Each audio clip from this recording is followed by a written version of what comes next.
Hello दोस्तों, welcome to my YouTube channel KVT geography. आज हम सबसे पहले पढ़ने जा रहे हैं राजनीतिक भूगोल का पहला टॉपिक कि राजनीतिक भूगोल होती क्या है। ठीक है, ये शब्द सबसे पहले अपन देखेंगे कि इसका मीन क्या होता है। इसका मीन देखने के लिए अपन दो शब्दों में इसको देखेंगे कि एक राजनीति और दूसरा भूगोल, कि भूगोल किस तरह से राजनीति को पॉलिटी को अफेक्ट करता है। ठीक है, तो ये अपन देखेंगे राजनीतिक भूगोल क्या है, किस किस से मिलकर राजनीतिक बना है।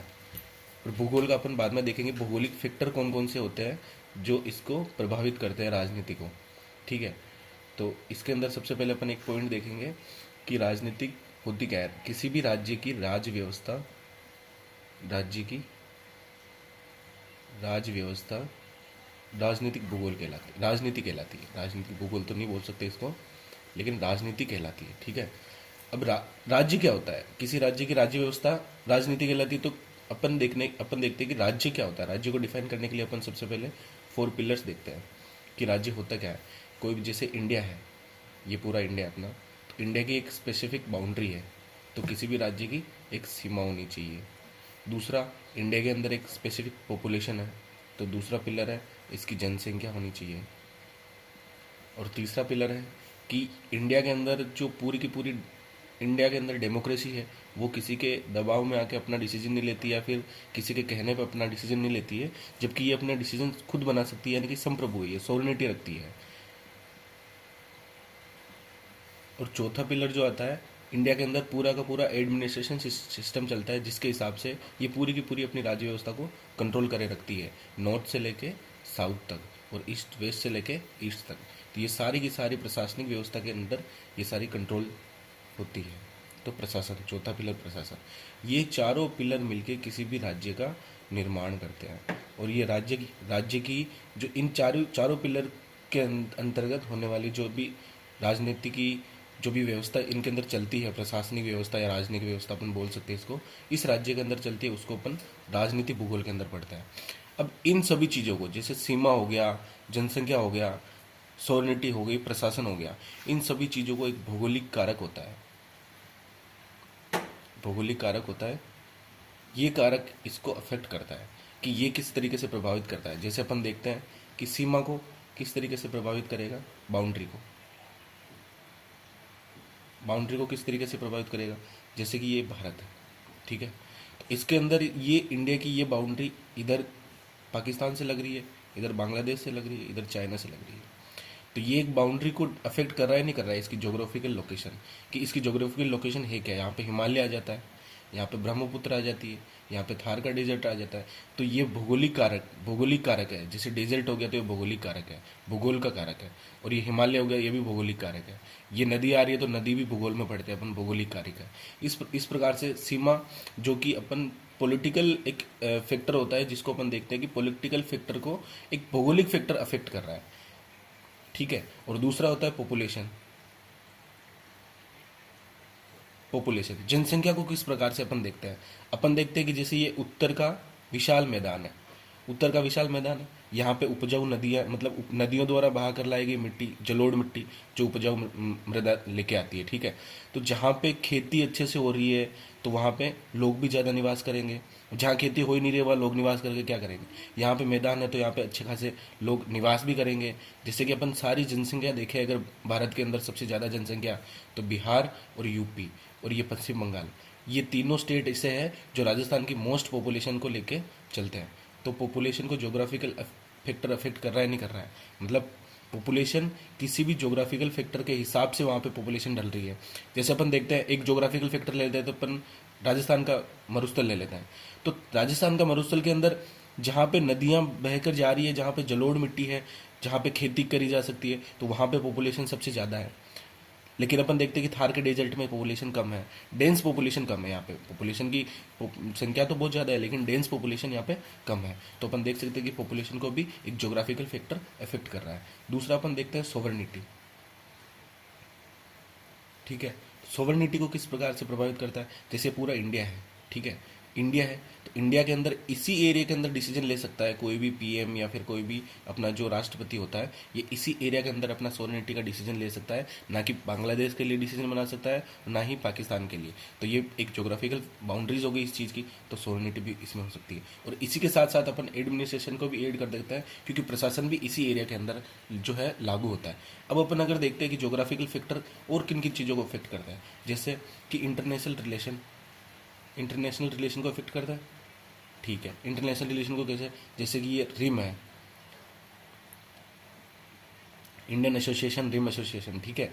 तो ये इंडिया का जो पूरा का पूरा महासागर है, इसके अंदर जितने भी ट्रेड होते हैं, ये ट्रेड पूरी की पूरी यहाँ की ज्योग्राफी को अफेक्ट करता है। ठीक है, तो इंटरनेशनल रिलेशन हो गए, बाउंड्रीज हो गई, बाउंड्रीज अपन ने पहले भी देखी थी कि बाउंड्रीज कैसे कैसे अफेक्ट कर रही है। दूसरा, किसी के साथ, किसी भी देश के साथ में कितने अपने अच्छे संबंध है, या फिर जैसे पाकिस्तान के साथ में बुरे संबंध है, और बांग्लादेश, भूटान, नेपाल के साथ में अच्छे संबंध है।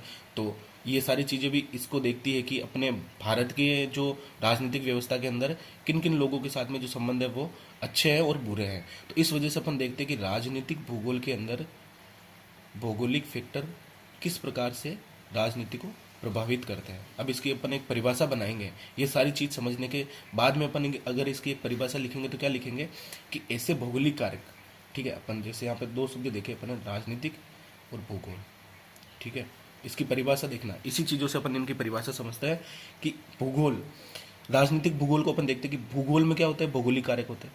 तो ऐसे भौगोलिक कारक, एक कारक, दो कारक, तीन कारक, चार कारक, कितने भी कारक हो सकते हैं अपन, जितने अपन लेवल, ऐसे भौगोलिक कारक जो किसी राज्य की, जैसे अपन ने राज्य पढ़ा ना कि राजनीतिक व्यवस्था किसी राज्य की राज्य व्यवस्था होती है, और ये राज्य किन किन चीज़ों से मिलकर बना होता है, ये चीज़ अपन ने देखी।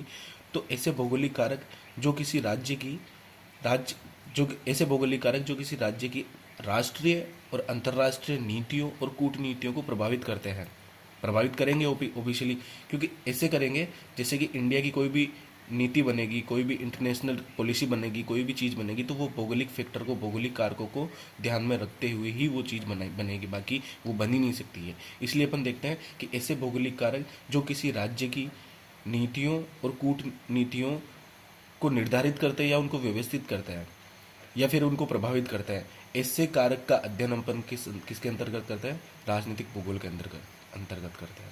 ये राजनीतिक भूगोल की जो मेन डेफिनेशन है वो हो गई। अब अपन इसके आगे देखेंगे कि बहुत सारे जो विद्वान आए, पोन्स आया, एलेक्जेंडर आया, कार्ल सोर्स आया, रिचर्ड हॉडसन आया, रिचर्ड मूरे आया, तो ये सारे लोगों ने राजनीतिक भूगोल की क्या क्या परिभाषा दी है वो चीज़ अपन आगे देखेंगे। और उसमें से क्वेश्चन भी आते हैं कि जैसे परिभाषा दे दी कि ये परिभाषा किस किस जोग्राफर ने दी है या फिर ये कहाँ का रहने वाला जोग्राफर है, तो ये अपन परिभाषा अपन आगे के पार्ट में देखेंगे।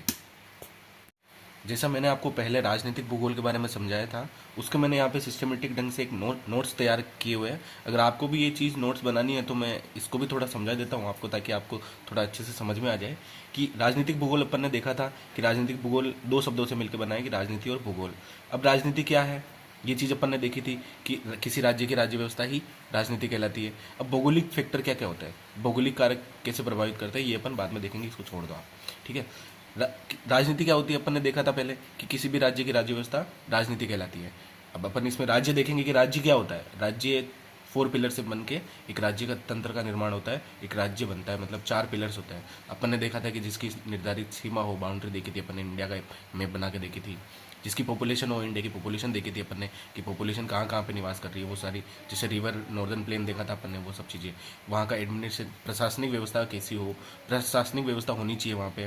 और दूसरा, वो संप्रभुता रखता हो, यानी कि सोवरेनिटी रखता हो। ये चारों ही तंत्र मिलके किसी राज्य का तंत्र का निर्माण करते हैं। अब इस राज्य के तंत्र के जो राज्य का ये चारों पिलर मिलके किसी राज्य का निर्माण करते हैं ना, उसको ये इफेक्ट करते हैं भौगोलिक कारक। जैसे संसाधन हो गया, सीमा हो गया, वन संसाधन हो गया, जल, मिट्टी, उपजाऊ भूमि, जो भी अपन ने देखा था कि भौगोलिक कारक। जैसे पॉपुलेशन के बारे में देखा था अपन ने कि नॉर्दर्न प्लेन में जो हिमालय का जो जलोढ़ मिट्टी का मैदान है, वहाँ पे पॉपुलेशन ज़्यादा है, वो भी प्रभावित कर रही है। सीमा का अपन देखा था इंडिया के संदर्भ में कि अपन ने सीमा कैसे प्रभावित करती है, और प्रशासनिक व्यवस्था, संप्रभुता, ये सारी चीज़ें अपन ने पिछले लेक्चर में देखी थी। तो इन सब चीज़ों से एक परिभाषा निकल के आती है, इन दोनों चीज़ों से, कि राजनीतिक भूगोल एक्चुअल में क्या होता है, ठीक है। तो अपन इसकी परिभाषा देखते हैं कि ऐसे भौगोलिक कारक जो किसी राज्य के तंत्र को, यानी कि ऐसे भौगोलिक कारक, अब भौगोलिक कारक अपन देख सकते हैं कौन कौन से हो सकते हैं। जल हो गया, कोई भी संसाधन हो गया, मृदा हो गई, किसी भी चीज़ को अपन ले सकते हैं कि जैसे जो भी भूगोल से जुड़ा हुआ है, भौगोलिक कारक से जुड़ा हुआ है, उसको अपन भौगोलिक कारक के अंदर कंसिडर करके अपन इसकी परिभाषा बना सकते हैं। ठीक है, कि ऐसे भौगोलिक कारक जो किसी राज्य के, जैसे कोई स्टेट है, उसके राज्य के तंत्र को प्रभावित करता है। अब राज्य किस तंत्र से मिलकर बना है? ये चारों चीज़ों से मिलकर एक राज्य बना है। तो इन चारों के चीज़ों के मिलने से जो एक राज्य का निर्माण होता है, उस राज्य के तंत्र को किस तरीके से भौगोलिक कारक प्रभावित कर रहे हैं, उसके अध्ययन की इकाई को ही अपन राजनीतिक भूगोल कहते हैं। ठीक है, एक बार वापस बता देता हूँ कि ऐसे भौगोलिक कारक जो किसी राज्य के तंत्र को, यानी कि ऐसे भौगोलिक कारक जो किसी राज्य के तंत्र को प्रभावित करते हैं, उसके अध्ययन की इकाई को अपन राजनीतिक भूगोल कहते हैं। और भौगोलिक कारक ही किसी राज्य की अवस्थिति और शक्ति विकास आदि का निर्धारण करते हैं। यानी कि भौगोलिक कारक, कोई राज्य कितना शक्तिशाली होगा, कितना विकासशील होगा, कितना पावरफुल होगा, उसकी अवस्थिति कैसी होगी। जैसे अपन देखते हैं कि कोई राज्य कितना पावरफुल है, अपन देखते हैं ना, इस लाइन को अपन समझने का कोशिश करते हैं। ठीक है, कि जैसे किसी राज्य की अवस्थिति, शक्ति और विकास आदि का निर्धारण कौन करते हैं? भौगोलिक कारक करते हैं। मैं बताता हूँ जी, देखना। जैसे किसी राज्य के पास बहुत ज़्यादा संसाधन है, बहुत ज़्यादा संसाधन युक्त है, तो उसके पास बहुत ज़्यादा पावरफुल होगा, वो हर एक चीज़ वहाँ से मतलब निकाल सकता है। अपने अपने जो भी राज्य की टेरिटरी होगी, जो भी वहाँ का भौगोलिक स्वरूप होगा, उससे हर एक चीज़ का संसाधन, मतलब जैसे कोयला हो गया, पेट्रोल हो गया, गैस हो गया। अब जिसके पास कोयला, पेट्रोल, गैस है, वो बहुत ज़्यादा अमीर, वैसे ही अमीर स्टेट बन जाएगा। जैसे अपना यूएई हो गया, जैसे सऊदी अरब, सऊदी पेनिनसुला के जो सऊदी अरब हो गया, कुवैत हो गया, ईरान हो गया, ये सारी चीज़ें ऐसे जहाँ पे बहुत ज़्यादा पेट्रोल वगैरह, गैस वगैरह निकलती है। तो ये एक कारक है, भौगोलिक कारक है, यानी कि जहाँ पे संसाधन ज़्यादा हो रहा है, वहाँ पे उसका विकास भी उतना ही अधिक होगा। जिसके पास संसाधन और अधिक होंगे, तो उसके पास शक्ति भी उतनी अधिक होगी। ठीक है, तो अपन ये चीज़ भौगोलिक फैक्टर के हिसाब से इस लाइन को भी अपन अच्छे से समझ सकते हैं। अब इसके बारे में अपन अलग अलग वैज्ञानिकों द्वारा दी गई परिभाषाएं देखेंगे।